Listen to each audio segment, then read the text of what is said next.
Hello friends, welcome to home maker life. तो आज आई हूँ आपके साथ कुछ टिप्स और ट्रिक्स लेकर। आई होप आपको ये टिप्स बहुत पसंद आएंगी। तो देर ना करते हुए चलिए वीडियो को स्टार्ट करते हैं। मेरी पहली टिप्स है तेल के, ऑयल के या कंटेनर को लेकर, जो कि हमारे किचन में रखे रहते हैं और जब भी हम खाना बनाते हैं या तड़का वगैरह लगता है तो उनका जो ऑयल होता है उसकी वजह से ये चिकने हो जाते हैं और रोज़ रोज़ हम इनको साफ़ भी नहीं कर सकते हैं खाली करके। तो एक बहुत अच्छी ट्रिक्स है कि एक बाउल में लेंगे हम 1 कप पानी और उसमें डालेंगे आधा चम्मच खाने का सोडा। दोनों को मिक्स करेंगे। इसके साथ ही इसमें डालेंगे 1 चम्मच विनेगर और इसके साथ इसमें डालेंगे जो भी आप डिश वॉश लेते हैं, लिक्विड हो या ड्राई पाउडर वाला हो। तीनों चीज़ों को अच्छे से मिक्स कर लेंगे और मिक्स करने के बाद इसको भर लेंगे एक बॉटल में। तो ये बहुत ही अच्छा सोल्यूशन है क्लीनिंग के लिए। मैं हमेशा भर के रखती हूँ इसको अपनी बोतल में, और एक स्प्रे बोतल में इस तरह से भर के इसको हमेशा रखें और इन डब्बों को इससे बहुत अच्छे से क्लीन किया जा सकता है। तो जब भी ये डब्बे साफ़ करना है हमें, तो इसको इस तरह से इसके ऊपर स्प्रे कर देंगे अच्छे से, और स्प्रे करने के बाद इनको हम साफ़ करेंगे गीले कपड़े से। तो जब भी साफ़ करना हो तो आपको ये बार बार खाली नहीं करना पड़ेगा और खाली करके इनको साफ़ नहीं करना पड़ेगा। तो देखिए ज़रा सा रब करने के साथ ही कितने बढ़िया से इसकी जो ऑयल की चिकनाई वगैरह है या जो भी है बहुत अच्छे से साफ़ हो जाते हैं। तो बहुत बढ़िया टिप्स है, किचन में ज़रूर फॉलो करें और इस तरह के सॉल्यूशन को बनाकर हमेशा अपने किचन में रखें, ताकि आपका जो काम है किचन में बहुत आसान हो जाएगा। इस तरह से ये देखिए कितनी बढ़िया साफ़ हो गए हैं। तो ये सॉल्यूशन को हमेशा रखिए अपने पास। इसके बाद बात करते हैं दूसरी टिप्स की। तो जो भी हमारे बल्ब वगैरह लगे रहते हैं, एक तो बहुत ऊंचाई पर लगे रहते हैं तो हम इनको साफ़ नहीं कर पाते बार बार, तो ये गंदे हो जाते हैं जिसकी वजह से रोशनी भी इनकी कम हो जाती है। तो बीच बीच में इनको साफ़ कर लेना चाहिए। ये भी मैंने बहुत दिनों से साफ़ नहीं किया है, तो चलिए दिखाती हूँ इसको साफ़ करने का तरीका। तो इसके लिए लेंगे हम इस तरह की कॉटन पैड, जो कि नेल रिमूवर हमारा आता है, उसका एक पैड इस तरह से हम लेंगे और इसकी हेल्प से आज हम करेंगे इस बल्ब को बहुत अच्छे से क्लीन। तो बल्ब हैं, ट्यूबलाइट्स वगैरह हैं, बहुत अच्छे से थिनर से साफ़ हो जाते हैं। अगर आपके पास पैड वाला ये नहीं है तो थिनर की जो बोतल आती है, जैसे बड़ी ट्यूबलाइट अगर आपको साफ़ करना है तो थिनर की जो बोतल आती है उसको कॉटन में लेके आप साफ़ कर सकते हैं। तो देखिए कितनी सारी गंदगी इससे निकल गई, क्योंकि इन इलेक्ट्रिक जो सामान होता है इसमें हम पानी का यूज़ नहीं कर सकते। तो इस तरह से साफ़ करने से देखिए कितना साफ़ हो गया और बिल्कुल न्यू हो गया। इसके साथ ही इसको जो भी हमारे चार्जर वगैरह होते हैं वो भी बहुत ही इस तरह से गंदे हो जाते हैं। मैं तो किचन में रखती हूँ तो मेरा तो गंदा हो जाता है।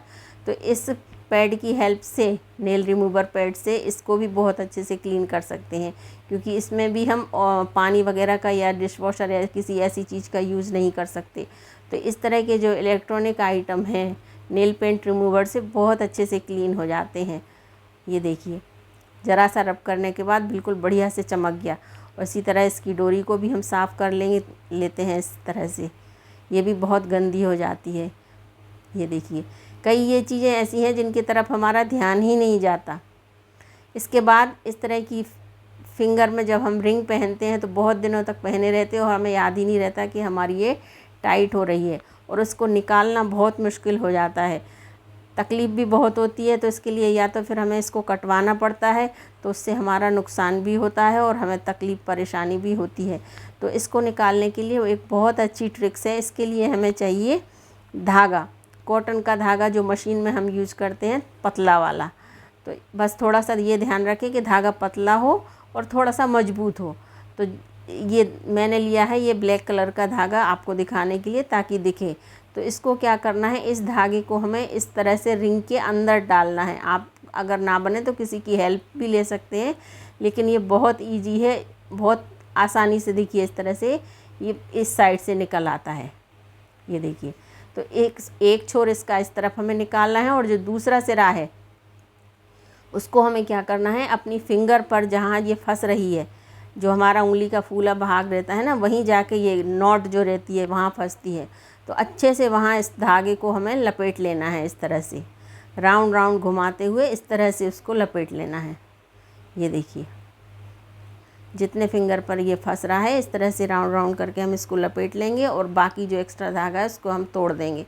अब क्या करेंगे, जो दूसरा सिरा हमने निकाला था फिंगर के रिंग के अंदर से इस तरफ, उस सिरे को इस तरह से हम पकड़ेंगे और उस सिरे को इस तरह से अपोजिट साइड में हमें घुमाना है या खोलना है इस तरह से। तो जब हम इसको इस तरह से घुमाएंगे तो जो हमारी रिंग है इसके साथ ही धागे के साथ आगे खिसकती जाएगी और बहुत इजीली से ये हमारी जो रिंग फंसी हुई थी, कितनी मुश्किल से मशक्क़त के बाद भी नहीं निकल रही थी, इस छोटी सी ट्रिक से देखिए कितनी आसानी से फिंगर से बाहर आ गई है। ये देखिए, तो इस तरह से ये हमारी रिंग आराम से बाहर आ गई। ये देखिए कितनी टाइट थी कि इसने निशान भी बना दिया।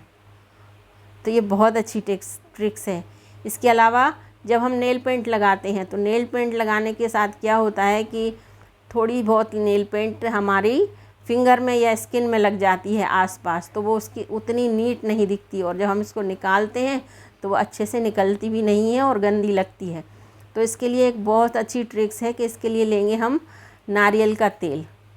कोई भी नारियल तेल आप ले सकते हैं और फिंगर पर ज़रा सा लेकर जो आसपास की स्किन है उस स्किन पर हमें ये नारियल का तेल इस तरह से अप्लाई कर लेंगे।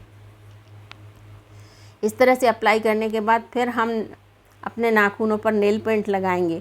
तो इससे क्या होगा कि एक्स्ट्रा अगर साइड में हमारी नेल पेंट लग भी जाएगी किसी वजह से तो वो बहुत आसानी से निकल जाएगी, क्योंकि नीचे लगा हुआ है ऑयल, तो इसकी वजह से ये नीचे चिपकेगी नहीं। और देखिए बहुत अच्छे से आसानी से जो हमारी एक्स्ट्रा नेल पेंट है निकल जाएगी और बहुत ही नीट लुक हमारा आ जाएगा नेल पेंट का। ये देखिए, तो ये बहुत अच्छी ट्रिक्स है, इसको यूज़ ज़रूर कीजिएगा। इसके अलावा जब हम नेल पेंट लगाते हैं तो अगर एक्स्ट्रा आ जाती है तो हम ढक्कन में इस तरह से उसको करके और रख देते हैं, और उसके बाद जब हम ढक्कन लगाते हैं तो जो नेल पेंट हमारी सूखती है उसकी वजह से क्या होता है कि हमारा ढक्कन बहुत टाइट हो जाता है और बाद में जब हमें ज़रूरत पड़ती है तो खुलता भी नहीं है ये इस तरह से। तो इससे बचने का एक बहुत अच्छा सलूशन है कि जो नारियल तेल है उस नारियल तेल को इसके जो ऊपर इसका हिस्सा है इस तरह से अप्लाई कर दें इस तरह से। इसके बाद हम जब इसमें ढक्कन लगाएंगे तो ऑयल की वजह से जो नेल पेंट है वो सूखेगी नहीं और हमारा ढक्कन टाइट नहीं हुआ नेल पेंट का। इसके अलावा जब ही अभी गर्मियों का सीज़न चल रहा है, ग्रोसरी सबके यहाँ इकट्ठी आ रही है, दाल चावल मसाले वगैरह, तो जैसे दालें हैं चावल हैं कई लोग साल भर के लिए स्टोर करके रखते हैं। तो एक बहुत अच्छी ट्रिक है इनको ख़राब ना हो, ताकि क्योंकि ये ख़राब हो जाते हैं तो बहुत दिक्कत होती है। तो इस तरह का बोरिक पाउडर आता है, जो भी होम्योपैथी की दुकान रहती है ना, जहाँ पारद टिकड़ी वगैरह, या तो वो रख सकते हैं या इस तरह का मैं तो बोरिक पाउडर थोड़ा सा मिला के रखती हूँ दाल चावल में, थोड़ा थोड़ा इस तरह से मिक्स करके और इस तरह से मिक्स कर देंगे। तो ऐसा करने से अगर अपने दाल चावल जो भी चीज़ें हैं जो कि हम धो के बनाते हैं, क्योंकि हम जब बनाएंगे तो इनको हम धोएंगे, तो इस तरह से अगर मिक्स करके रखेंगे तो 2 साल क्या 5 साल तक भी अगर आप ये चीज़ें रखे रहेंगे तो आपकी चीज़ों में ना तो कीड़े लगेंगे ना कुछ। तो आई होप आपको ये वीडियो पसंद आया होगा।